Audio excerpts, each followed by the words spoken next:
Hey there, landlords. Welcome to the first episode of The World of Good Life. My name is Dave, and I'm coming to you today from our headquarters here in beautiful and sunny San Diego, here to tell you a little story about some squatters we recently had to evict from a house nearby. About 6 months ago, this house had become vacant. The tenants that had lived there about 7 years were moving out, and the owner, who actually lives out of state, had arranged for them to transfer possession to a local handyman who was going to prepare the house for rent. A couple months go by, no communication with the handyman. Obviously, the owner's not here to manage the property. And then she gets a call from the neighbor saying that, hey, I think a couple of people moved in the house. Sounds like you may have some squatters in there. So the property owner, who's the relative of one of our clients, contacts our office and asks if we can go by and check it out. So I went over to the house, and I could tell that there were some people inside. The garage door looked like it had been jacked up, and there was a car inside of there. So I knocked on the door and identified myself and let them know, hey, you guys are trespassing. This house actually belongs to a client of ours. So they were about to leave, and I go outside, I sit in my truck as they're packing everything up. Then out of nowhere, the guy shuts the door. So I call the police. The police show up. They surround the house, and they end up making contact with the guy through one of the windows. He ended up claiming that he came in possession of the house through a guy on Craigslist that he's been paying rent to, and he has a lease in place.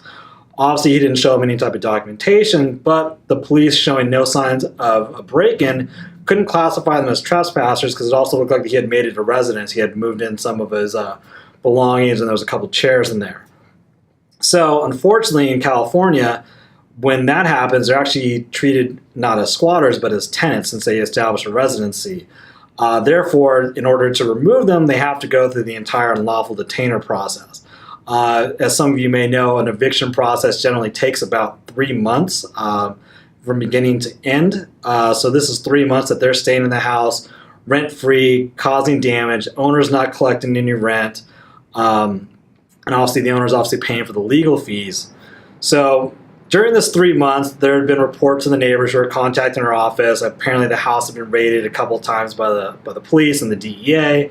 There were some stories about theft in the neighborhood, unruly characters going to the neighbor's house thinking that, the tenants lived there. So finally it all winds down here a couple weeks ago and we get possession back. So I'm there with the sheriff's department as they're removing the people from the property, and it's the same guy that I saw 6 months prior, or 3 months prior. And I asked him, I said, hey man, how did you come into possession of this house?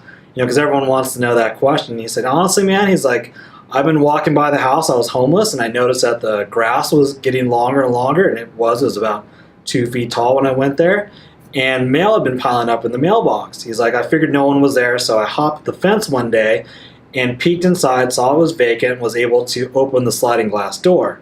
After doing that, I basically went to Home Depot, bought a bunch of new door handles and locks, and changed the locks and made it at home.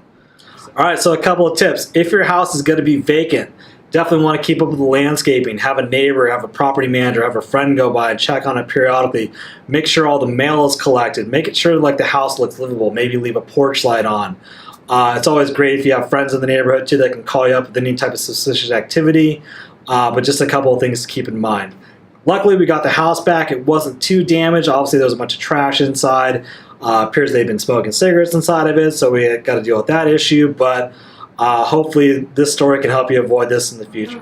Hey guys, if you like today's story, make sure to hit the like button. And if you want to hear more tales of property management, go ahead and hit the subscribe button. We should have more episodes coming out weekly. Also, be sure to check out our website. We have a very informative blog and tips on landlording.